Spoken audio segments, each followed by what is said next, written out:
నమస్తే, welcome to HCV news bulletin లో ముందుగా హెడ్లైన్స్ చూద్దాం.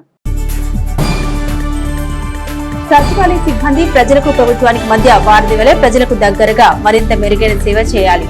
రాష్ట్ర పౌర సరఫరాల శాఖ మంత్రి నాదెండ్ల మనోహర్. అగ్నికి ఆహుతైన సూర్య శిల్పశాలపై షెడ్లు 30 లక్షల మేర కళా సంపదకు నష్టం. శిల్పి కాటూరి వెంకటేశ్వరరావు. రజక వాలంటరీ సర్వీస్ సొసైటీ చలివేంద్రం సేవలు అభినందనీయం. విశ్రాంత మున్సిపల్ కమిషనర్ వి లక్ష్మీపతి. శిల్పకళ ద్వారా తెనాలి ఖ్యాతిని పెంచుతున్న సూర్య శిల్పశాలలో అగ్ని ప్రమాదం చోటు చేసుకుని విలువైన కళాకృతులు అగ్నికి ఆహుతి కావడం అత్యంత బాధాకరమని మంత్రి నాదెండ్ల మనోహర్ పేర్కొన్నారు. పడవల కాల్వ పడమర కాల్వ కట్టపై గత 30 సంవత్సరాలుగా శిల్పకళ ఆకృతిని తీర్చిదిద్దే సూర్య శిల్పశాల షెడ్లలో మంగళవారం రాత్రి చోటు చేసుకున్న అగ్ని ప్రమాదం కారణంగా సుమారు 30 లక్షల రూపాయల విలువైన కళా సంపద బుగ్గిపాలైంది.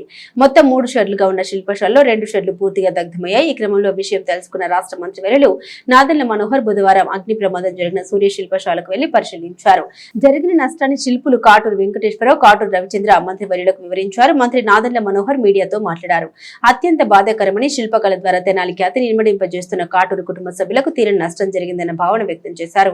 శిల్పి కాటూరు వెంకటేశ్వరరావు మాట్లాడారు. మంగళవారం రాత్రి 7 గంటల వరకు తన విధి నిర్వహణలో భాగంగా షెడ్ వద్ద ఉన్నానని సిబ్బందికి బట్వాడా ఇచ్చి తాళాలు వేసుకుని వెళ్లామన్నారు. రాత్రి 7 గంటల 40 నిమిషాల సమయంలో అక్కడి ప్రజలు ఫోన్ ద్వారా విషయం తెలియజేశారని తెలిపారు. సకాలంలో అగ్నిమాపక యంత్రం రాకపోవడం వల్ల నష్టం ఎక్కువగా జరిగిందన్నారు. మంటలు ఆర్పేందుకు ఆ ప్రాంత ప్రజలు వారి వంతు సహకరించారని అన్నారు. పలు విగ్రహాలకు చెందిన 70 నమూనాలు అగ్నికి ఆహుతైనట్టు తెలిపారు. శిల్పశాలను పరిశీలించిన ఈ కార్యక్రమంలో మంత్రివర్యుల వెంట DSP Vijayanathan Rao, municipal commissioner G Rama Appalanaidu, శిల్ప కళాకారులు ఉన్నారు. ప్రమాదకరమైన ఫైర్ యాక్సిడెంట్ తెనాల్లో సూర్య శిల్ప కేంద్రంలో దాదాపు 25-30 సంవత్సరాల నుంచి ఎంతో కష్టపడి విగ్రహాల తయారీలో వాళ్ళు ఏర్పాటు చేసుకున్న డైజ్ అవే బేసికల్గా వాళ్ళకున్న ప్రధానమైన ఆస్తులు. ఎందుకంటే కళాకారులుగా వాళ్ళు కష్టపడి డైజ్ రెడీ చేసుకున్నాకనే స్టాచ్యూస్ అనేది ఎప్పటికప్పుడు రాష్ట్ర వ్యాప్తంగానే కాదు దేశవ్యాప్తంగా ప్రఖ్యాతి కాంచిన కుటుంబం. చాలా దురదృష్టకరం, బాధాకరం. రాబోయే రోజుల్లో కూడా తెనాల్లో ఇటువంటి సంఘటనలు జరగకుండా డిఎస్పీ గారు, కమిషనర్ గారు మేము అందరం కూడా ఇప్పుడు పరిశీలించాం. ఈ షార్ట్ సర్క్యూట్ వలన జరిగిందా, లేకపోతే లోపల ఉన్న ఏమైనా ఎలక్ట్రికల్ ఎక్విప్మెంట్ వలన పొరపాటు జరిగిందా, అక్కడ ఉన్న కొన్ని కెమికల్స్ వలన కూడా కొంతవరకు ఇమీడియట్గా ఫైర్ ఆ స్థాయికి ఎదగడం అనేది గమనించాం. పూర్తి ఎంక్వైరీ జరగాలి. ఫైర్ ఆఫీసర్ గారు వాళ్ళంతా కూడా ఎంక్వైరీ రిపోర్ట్ ఇచ్చిన తర్వాత ఈలోపు ప్రభుత్వం నుంచి ఆల్రెడీ కొత్త ఫైర్ టెండర్ ఒకటి మనం తెప్పించుకున్నాం తెనాలికి. అది ఖచ్చితంగా మనకి తెనాలి పట్టణంలోనే పర్మనెంట్గా ప్లేస్ అయ్యేటట్టు అటు ఇటు తిరగకుండా మనకి అందుబాటులో ఉండే విధంగా తప్పకుండా ఇమీడియట్గా చర్యలు తీసుకుని మంత్రి గారితో కూడా నేను మాట్లాడి అటువంటి ఇబ్బంది కలగకుండా మన వరకు కూడా ఈ ప్రాంతంలో సురక్షితంగా తీసుకోవాల్సిన చర్యలు ప్రభుత్వం నుంచి మేము తీసుకుంటాం. అయితే ఈ సందర్భంగా వర్తకులకు, పౌరులకు నేను కోరేది ఏంటంటే ఎక్కువగా మనకి వేసవి కాలంలోనే ఇటువంటి సంఘటనలు జరుగుతూ ఉంటాయి మన తెనాలి ప్రాంతంలో. దయచేసి ఒకసారి మీరు క్షుణ్ణంగా పరిశీలించుకుని ఎలక్ట్రికల్ అవుట్లెట్స్ ఏదైతే మీరు మెయిన్ లైన్ తీసుకుంటున్నారో మీ షాపుల్లో కానివ్వండి, ఇళ్లలో కానివ్వండి ఒకసారి చెక్ చేయించుకుంటే సర్క్యూట్ బ్రేకర్స్ అవన్నీ ఏర్పాటు చేసుకుంటే ఖచ్చితంగా మనందరికీ కూడా అది జాగ్రత్తలు తీసుకోవాల్సిన సందర్భం ఇది. ప్రాణ నష్టం జరగలేదు, అయినంత మాత్రాన మనం ఆస్తి నష్టం జరిగింది, దాన్ని ఎట్లా ప్రొటెక్ట్ చేసుకోవాలనే దానిపైన మనం ఆలోచించుకోవాలి. చాలా జాగ్రత్తగా ఉండాలి. ఎందుకంటే చాలామందికి తెలియక ఇటువంటి సంఘటనలు జరుగుతూ ఉంటాయి. అందుకని ఒకసారి నేను రిక్వెస్ట్ చేశాను కమిషనర్ గారిని, డిఎస్పీ గారిని కూడా, అదేవిధంగా ఫైర్ ఆఫీసర్ గారు కూడా తెనాల్లో ఒకసారి ఒక ఆడిట్ లాగా చేసుకుని ఎక్కడైతే అటువంటి ప్రాంతాలు ఐడెంటిఫై చేయగలిగామో ఇమీడియట్గా వాళ్ళని అలర్ట్ చేసి రాబోయే రోజుల్లో మరొకసారి ఇటువంటి సంఘటన జరగకుండా ప్రభుత్వం నుంచి మేము తీసుకోవాల్సిన చర్యలన్నీ కూడా డెఫినెట్గా ఇమీడియట్గా తీసుకుంటాం. ప్రతిరోజు నేను షాప్ మూసేసే వరకు, లాస్ట్ తాళం వేసే వరకు నేను ఇక్కడే ఉంటాను. అది ప్రతిరోజు ఎప్పుడు జరిగేది. ఎందుకంటే లాస్ట్ తాళం వేసే కుర్రోడు ఉండి తాళం వేసిన తర్వాత నేను అందరికీ అమౌంట్ ప్రతిరోజు డైలీ పేమెంట్ ఇచ్చిన తర్వాత ఇంటికి వెళ్ళడం జరుగుతుంటుంది. కరెక్ట్గా 7ంటికి నేను పేమెంట్ ఇచ్చి షాప్ తాళాలు వేసి వెళ్ళిపోయాం. 7:45కి ఆ టైంలో ఫోన్ వచ్చింది, చుట్టుపక్కల ఏదో మీ షాప్లో ఏదో పొగ వస్తుంది, ఏదో మంటలు తగ్గుతున్నట్టు అని. వెంటనే మేము మా అబ్బాయి ఇంకా మా వర్కర్స్ కూడా అందరూ ఇక్కడ రావడం జరిగితే అప్పటికే ఫైర్ ఎక్కువైంది. అయితే ఎమ్మటే ఫైర్ ఇంజిన్కి ఫోన్ చేయడం జరిగింది. అది కనుక సకాలంలో వచ్చుంటే మాకు ఇంత నష్టం జరిగేది కాదు. ఎందుకంటే 8 గంటలకి మేము ఫైర్ ఇంజిన్కి ఫోన్ చేస్తే 9:30కి వచ్చింది. మరి 1.5 అవర జరిగింది కాబట్టి దాదాపు జరగాల్సిన నష్టం అంతా జరిగిపోయింది. ఎప్పుడో ఎన్నో సంవత్సరానికి మేము మరి మాకు డైలీ విగ్రహం తయారు చేయటం డైలీ మా ఆస్తి. ఆ డైలు మరి 70-80 డైళ్ళు తగలబడిపోయి లక్షలాది రూపాయల నష్టం వాటిల్లింది. మరి అయితే ఈ చుట్టుపక్కల నుంచి ఇది ఎక్కువ ముస్లింలు ఉన్న ప్రాంతం. ఈ ముస్లిం యువకులు వందల సంఖ్యలో వచ్చి మరి దాదాపుగా మాకున్న 3 షెడ్లో ఒక షెడ్డు తగలబడకుండా వాళ్ళే ఆపారని చెప్పొచ్చు. ఎందుకంటే వాళ్ళందరూ కాలంలోంచి నీళ్లు తీసి పోసి అందులో ఉన్న ఆ షెడ్లో ఉన్న బొమ్మలన్నీ పక్కకి తరలించి ఇక్కడ ఇంకా ఈ బజార్లో ఉన్న స్టాంప్ సెంటర్లు కూడా బాగా హెల్ప్ చేశారు. వాళ్ళు కూడా వచ్చి ఆపడానికి ప్రయత్నించారు, కానీ డబ్బాలతో నీళ్ళు పోసి ఎంతవరకు ఆపగలరు. ఫైర్ ఇంజిన్ ఉంటే మాకు ఎంత నష్టం జరిగేది. మరి మినిస్టర్ గారు కూడా వచ్చారు. మరి ఇలాంటి ఇంత పెద్ద సిటీకి ఫైర్ ఇంజిన్ లేకపోవడం తెరవడంలోకి అది మినిస్టర్ గారి దృష్టికి కూడా తీసుకొచ్చాం. ఆమె కూడా అంటే మాట్లాడుతున్నారు. అలాగే మున్సిపల్ కమిషనర్ గారు కూడా పొద్దున్నే 7 వచ్చి మేము ఏం చేయాలి, మాకేమైనా మా సహకారం ఏదైనా తరలించడానికి కానీ ట్రాక్టర్లు కానీ అవన్నీ కావాలంటే ఏర్పాటు చేస్తారు. వారికి కూడా కృతజ్ఞతలు. ఏది ఏమైనా ఫైర్ ఇంజిన్ లోటే మాకు ఎక్కువగా కనిపించింది. దాదాపు 30 లక్షల రూపాయల పైన తెలుగు నష్టం వాటిల్ని అనుకుంటున్నాం. ఎక్కువ మాకు డైలు మెటీరియల్ కొన్ని డెలివరీకి సిద్ధమైన విగ్రహాలన్నీ తగలబడిపోయినాయి. ఇప్పుడైనా మినిస్టర్ గారు స్పందించి ఎమ్మటే జనాలకి ఫైర్ ఇంజిన్ పర్మనెంట్గా ఉండే ఫైర్ ఇంజిన్ ఏర్పాటు చేస్తే ఇంత నష్టం కానీ ఇంకా ప్రాణ నష్టం ఏం జరగలేదు. పక్కన కూడా వేటికి కూడా నష్టం జరగలేదు కాబట్టి సరిపోయింది. మరి ఫైర్ ఇంజిన్ అనేది లేకపోతే గంటల తరబడి లేకపోతే పక్కన ఇల్లు కూడా ముట్టుకునే అవకాశం ఉంటుంది కదా అని. సామాజిక సేవక వేసవిలో పాదచారుల దాహార్తి తీర్చే చలివేంద్రం సేవలు ఏర్పాటు చేయడం అభినందనీయమని విశ్రాంత municipal commissioner Valluru Mahalakshmipathi RVS నిర్వాహకులకు అభినందనలు తెలిపారు. రజక వాలంటీర్ సర్వీస్ సొసైటీ ఆధ్వర్యంలో మారిస్పేట 2 గేట్ల మధ్య ఏర్పాటు చేసిన చలివేంద్రాన్ని బుధవారం విశ్రాంత మున్సిపల్ కమిషనర్ వల్లూరు మహాలక్ష్మీపతి ముఖ్య అతిథిగా పాల్గొని ప్రారంభించారు. ఈ సందర్భంగా ఆయన మాట్లాడారు. ఆర్వీఎస్ సంస్థ గత 9 సంవత్సరాలుగా వేసవి సీజన్లో చలివేంద్రం సేవలు కొనసాగించడం అభినందనీయమన్నారు.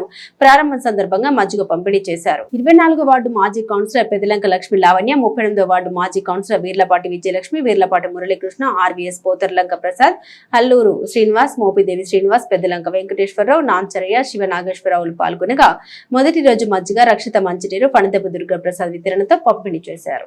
ఈ రోజు తెనాలి పట్టణంలో 24వ వార్డు నందు గల మార్చిపేట ఏరియాలలో మన ఆర్వీఎస్ సొసైటీ వారు ప్రతి సంవత్సరం ఏర్పాటు చేసినట్టుగా ఈ సంవత్సరం కూడా చలివేంద్రాన్ని ఏర్పాటు చేశారు.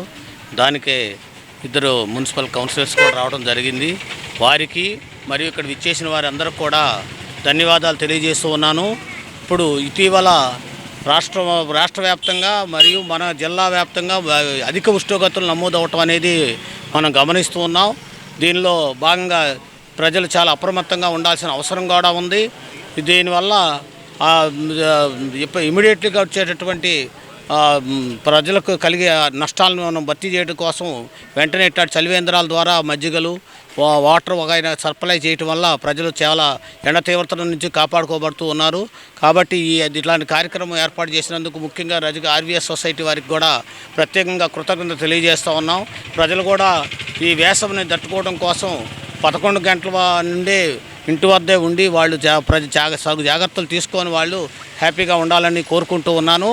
అలాగే మరొక ముఖ్యమైన విషయం ఏంటంటే పట్టణంలో చాలా అనేక చోట్ల ఈ చలివేంద్రాలు ఏర్పాటు చేయటం పట్టణంలో చాలా అభినందనీయం. వారందరూ కూడా ఈ సమావేశ సందర్భంగా మీ అందరూ కూడా ప్రత్యేకంగా ధన్యవాదాలు తెలియజేస్తూ ఉన్నాను. వాలంటరీ సర్వీస్ సొసైటీ ఇది స్థాపించింది 2017లో. ఇప్పటికే 8 సంవత్సరాలు కంప్లీట్ అయిపోయి 9వ సంవత్సరంలోకి అడుగుపెట్టాము. ప్రతి సంవత్సరం కూడా ఈ వేసవి కాలంలో ప్రజల యొక్క దాహార్తిని తీర్చడం కోసం ప్రతి సంవత్సరం చలివేంద్రాన్ని ఏర్పాటు చేసి ప్రజల యొక్క దాహార్తిని తీర్చడంలో మా వంతు కృషి మేము చేస్తూ ఉన్నాము. అలాగే ప్రజలందరి సహాయ సహకారాలతో ఈ ఆర్వీఎస్ ముందుకు నడుస్తూ ఉంది.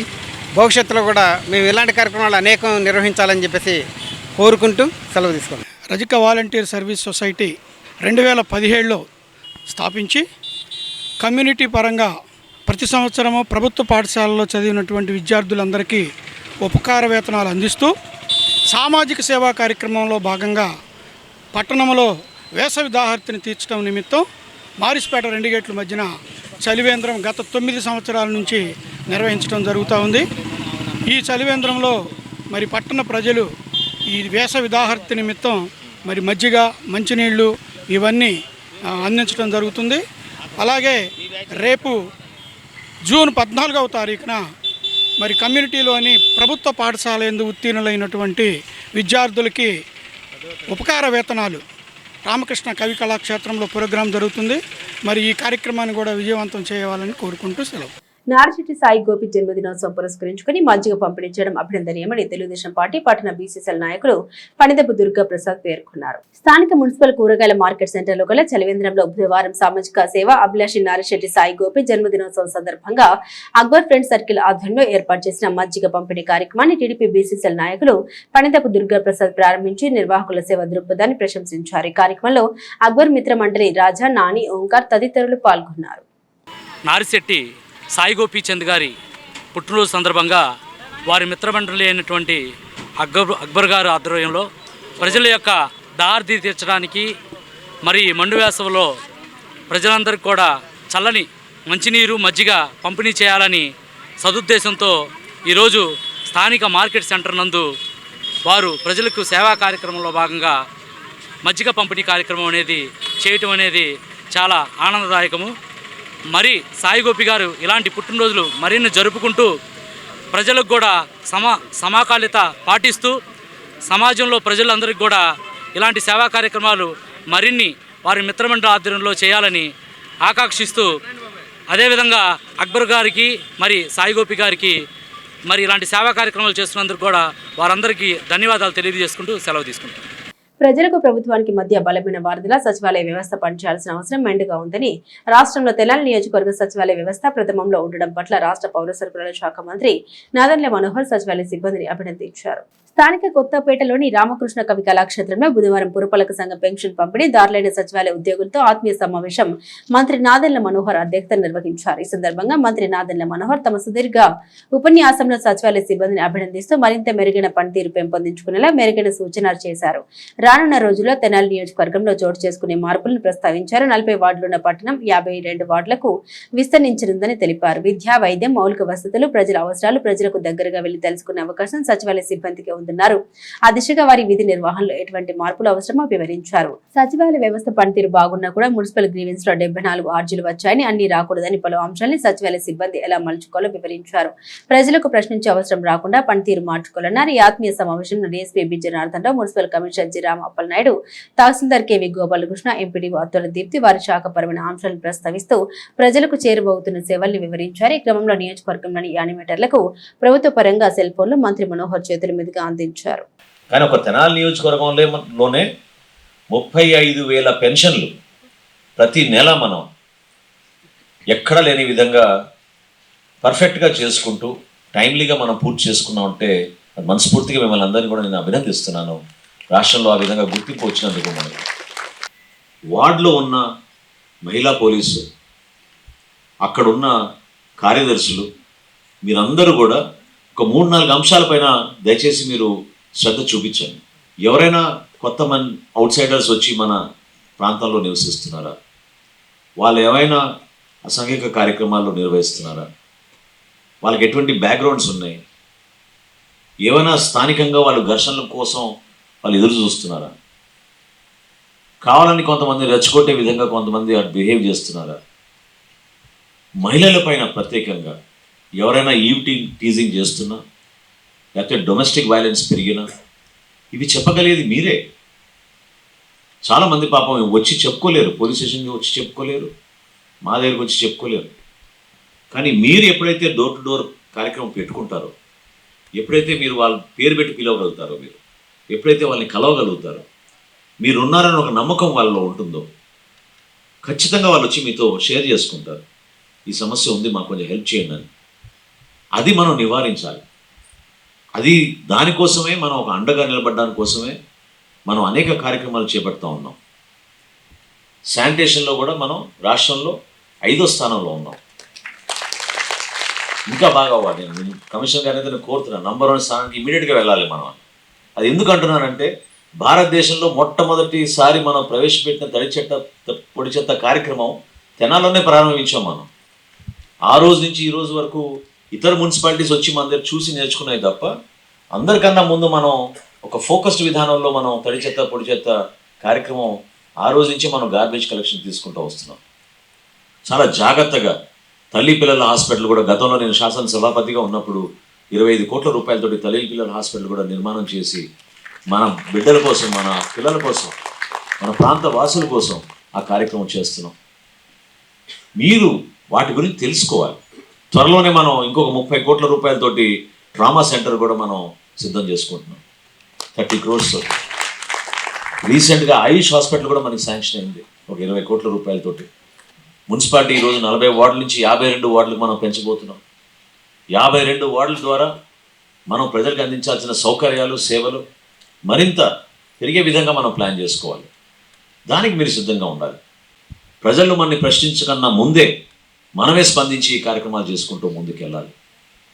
చేయగలుగుతాం, చేసి చూపిద్దాం. నేను మీకు చెప్తున్నాను, నేను ఏ మీటింగ్కి వెళ్ళినా, ఏ పర్యటన చేసినా అందరు ఆఫీసుల్లో రమ్మంటాను. ఎందుకంటే సమస్య మన దృష్టికి వచ్చినప్పుడు మనం అందరం కూడా దాన్ని ఒకే మనసుతోటి మనం స్వీకరించాలి, దాన్ని పరిష్కరించాలి. దానికోసం మనం కష్టపడి పనిచేయాలి. మంత్రివర్యులతో పాటు డైలీ మేము ఫీల్డ్లో తిరుగుతున్నప్పుడు, మరి ముఖ్యంగా ఇట్లా పెన్షన్ల పంపిణీ వైపు ఆ కార్యక్రమంలో పాల్గొంటున్నప్పుడు సార్ దగ్గర నుంచి ఎప్పుడైనా కాల్ వస్తే ఎలా ఉంటుందంటే, నాట్ ఓన్లీ పెన్షన్, అక్కడ గ్యాస్ డిస్ట్రిబ్యూషన్ చేసామా, అక్కడ దీపం గ్యాస్ కనెక్షన్లు ఎన్ని ఉన్నాయి, మనం అక్కడ మూమెంట్ ఎలా ఉంది, ఆ కార్యక్రమం కూడా చేద్దాం. ఫీల్డ్లోకి వెళ్ళగానే మొన్నైతే నేను లాస్ట్ మంత్ మరీ హ్యాపీగా ఫీల్ అయిన సందర్భం ఏంటంటే, ఆ కోపల్లె ఒక పల్లెలో ఒక చోట పెన్షన్ల డిస్ట్రిబ్యూషన్ దగ్గర ఒక మరీ అసలు నడవలేని ఆవిడ, ఒక పేద ఆవిడ, ఎస్టీ ఆవిడ, మినిమం కూడా నడవలేని పరిస్థితి. సార్ సింపుల్గా నన్ను పిలిచి అదొకసారి చూడండి, మరి ఇన్నాళ్ళు మనం పెన్షన్ డిస్ట్రిబ్యూట్ చేస్తున్నా కానీ ఎక్కడో ఏదో సంథింగ్ ఏదో మిస్సింగ్ అనమాట. మరి చూడంగానే ఇందాక ఫ్లెక్సీలో ఫోటో చూస్తున్నా, సార్ అక్కడ కింద కూర్చొని పెన్షన్ డిస్ట్రిబ్యూట్ చేస్తున్నారు, మీరు చూసారు లేదు. నేను రాగానే ప్రతి మూమెంట్ని, చుట్టూ ఉన్న ఎన్విరాన్మెంట్ని నేను ఎప్పుడు అబ్జర్వ్ చేస్తూ ఉంటా. అది చూస్తే నాకు ఎంత హ్యాపీగా అనిపించిందో. సార్ అట్లా పెన్షన్ డిస్ట్రిబ్యూట్ చేయడంతో పాటు మరో 1 వీక్ తిరిగేలోపు ఆవిడికి ఒక తోపుడు రిక్షా లాంటిది అట్లా కూడా ఇచ్చాం ఆవిడకి. మళ్ళీ కనీసం ఆవిడ నడవలేని పరిస్థితి, ఎలాంటి నడవలేని పరిస్థితి అంటే ఇంట్లో నుంచి బయటికి రాలేని పరిస్థితి, అంతా చిన్న చిన్న గులకరాళ్ళులా ఉన్నాయి అన్నమాట. ఆవిడ కాళ్ళు కూడా దోక్కుపోయి ఉన్నాయి, నేను చూశాను. సార్ చూసి ఐడెంటిఫై చేసి మాకు చెప్పారు.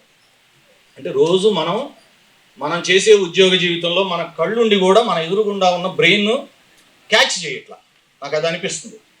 సార్ వెంటనే 1 వీక్ తిరిగేలోపు వారికి హెల్ప్ చేయగలిగామంటే ఓన్లీ సార్ ఆలోచన. సార్ ఎంతసేపు చెప్పినా నేనైతే ఇలాగే చెప్తాను. తెనాలిలోని గాంధీ ఇర్విన్ పార్క్ ఎదురు గల ఇందిరాగాంధీ పురపాలక సంఘ మినీ మార్కెట్ను రాష్ట్ర ఆహార పౌర సరఫరా శాఖ మంత్రులు నాదెండ్ల మనోహర్ బుధవారం ప్రారంభించారు. తెనాలి బురిపాలెం రోడ్డు విస్తరణలో భాగంగా గాంధీ ఇర్విన్ పార్క్ ఎదుట గత 40 సంవత్సరాలుగా ఉన్న షాపులను తొలగించి అధునాతనంగా 32 లక్షలతో పునర్నిర్మాణం చేసిన క్రమంలో బుధవారం మంత్రి నాదెండ్ల మనోహర్ షాపును ప్రారంభించారు. గతంలో ఆ షాపుల్లో ఉన్నవారికే మరలా ఆ షాపులు కేటాయించగా ప్రారంభోత్సవ కార్యక్రమం ఆహ్లాదాన్ని పంచింది. ఈ సందర్భంగా మంత్రి నాదెండ్ల మనోహర్ మాట్లాడుతూ బుర్రిపాలెం రోడ్డు విస్తరణ క్రమంలో తొలగించిన షాపింగ్ కాంప్లెక్స్ ఇచ్చిన మాట ప్రకారం పూర్తి చేశామని అన్నారు. అదేవిధంగా ఎడ్లపాటి వెంకట్రావు ద్వారం పనులు త్వరలోనే ప్రారంభిస్తామని అన్నారు. ప్రారంభ కార్యక్రమంలో tahsildar KV Gopalakrishna, Adusumalli Venkateswararao, Haridas Gowrishankar, market chairman Thota Durgaprasad, engineering అధికారులు, జనసేన పార్టీ శ్రేణులు పాల్గొన్నారు.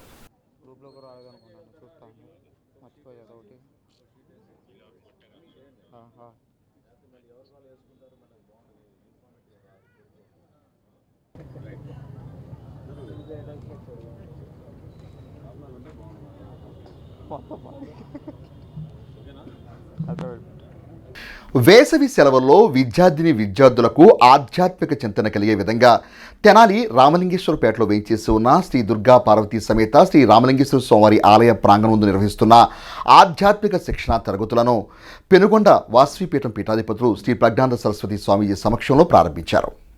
వేసవి సెలవుల్లో విద్యార్థులకు ఆధ్యాత్మిక చింతన అలవడే విధంగా శ్రీ దుర్గా పార్వతీ సమేత శ్రీ రామలింగేశ్వర స్వామివారి ఆలయ ప్రాంగణంలో భగవద్గీత పారాయణ కార్యక్రమాలను పెనుగొండ శ్రీ వాసవిపీఠం పీఠాధిపతులు శ్రీ ప్రజ్ఞానంద సరస్వతి స్వామీజీ సమక్షంలో ప్రారంభించారు. ఆలయ ఈవో హరిప్రసాద్ పర్యవేక్షణలో ఏర్పాటు చేసిన వేసవి ఆధ్యాత్మిక శిక్షణా తరగతులకు బాలబాలికలు విశేషంగా పాల్గొనగా త్రిపురారి భట్ల ప్రమీల, అవ్వారు శ్రీనివాస్, అర్చక స్వామి రాఘవేంద్ర శివప్రసాద్ తదితర మహిళలు పాల్గొన్నారు.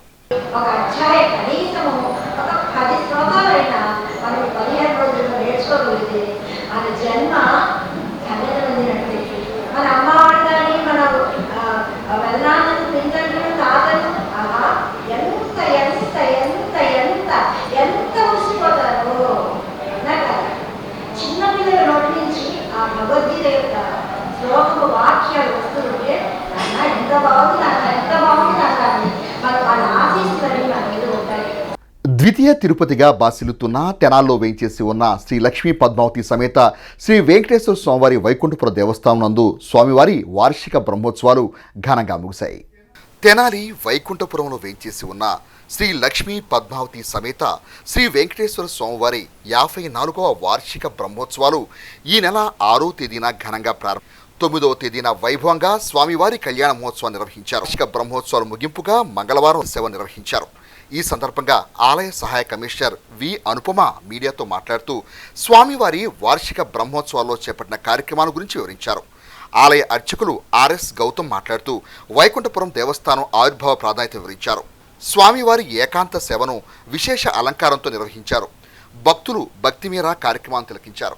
ఓం నమో వెంకటేశాయ. శ్రీ లక్ష్మీ పద్మావతి సమేత వెంకటేశ్వర స్వామివారి దేవస్థానంలో ఈ సంవత్సరం 54వ వార్షిక బ్రహ్మోత్సవాలు జరుగుతున్నాయి. బ్రహ్మోత్సవాల్లో భాగంగా 9వ తారీఖు స్వామివారి కళ్యాణం అత్యంత వైభవంగా జరిగింది. తదనంతరము స్వామివారి చక్ర స్నానము, ధ్వజారోహణము, తర్వాత ద్వాదశ ప్రదక్షిణలు, ఈరోజు చివరి రోజుగా స్వామివారి ఏకాంత సేవ అత్యంత ఘనంగా జరుగుతుంది. కావున 50 మంది భక్తులు పాల్గొని స్వామివారి కృపకు పాత్రలు కావాల్సిందిగా కోరుచున్నాము. ఇక్కడ భగవంతుడు కాబట్టి మాకు సుఖంగా కలగజేయి స్వామి, మాకు ఆరోగ్యాన్ని ఇయ్యి, మమ్మల్ని చల్లగా కాపాడు స్వామి. మళ్ళా పై సంవత్సరం నీ కళ్యాణోత్సవంలో పాల్గొనడానికి మాత్రం అవకాశాన్ని, శక్తిని ఇవ్వమని భగవంతుడిని వేడుకుంటూ ఆ ఫలతాంబూలాన్ని స్వీకరిస్తాం. తదుపరి ఏకాంత సేవా కార్యక్రమం. ఆ కార్యక్రమంతో ఈనాటి కార్యక్రమాలన్నీ, బ్రహ్మోత్సవ కార్యక్రమాలన్నీ ముగుస్తాయి. వేమూరు మండలం జంపడి గ్రామంలో వేంచేస్తున్న శ్రీ వీరాంజనేయ స్వామివారి దేవస్థానంలో వార్షిక హనుమాన్ జయంతి ఉత్సవాల భాగంగా మంగళవారం రాత్రి లక్షనామ యజ్ఞం నిర్వహించారు. 250 మంది భక్తులు పాల్గొని అష్టోత్తర సహస్రనామాలు పఠించారు. అర్చకులు మేడూరు శ్రీనివాసమూర్తి సామూహిక భజన, నామ సంకీర్తన, స్తోత్ర పాఠన విశిష్టతను వివరించారు. హనుమాన్ జయంతి పర్వదిన గొప్పదనాన్ని తెలిపారు. ఈ సందర్భంగా భక్తులు పెరుమాళ్ల వెంకట సుబ్బయ్య, గాదంశెట్టి పరిశుద్ధరావు దంపతులు, పండితుల మామిళ్లపల్లి వెంకట సుబ్బరాయ శర్మ, మామిళ్లపల్లి షణ్ముఖ శర్మ, మేడూరు శ్రీనివాసమూర్తులను ఘనంగా సత్కరించారు. భగవన్ నామస్మరణతో ఆలయం మారుమోగింది.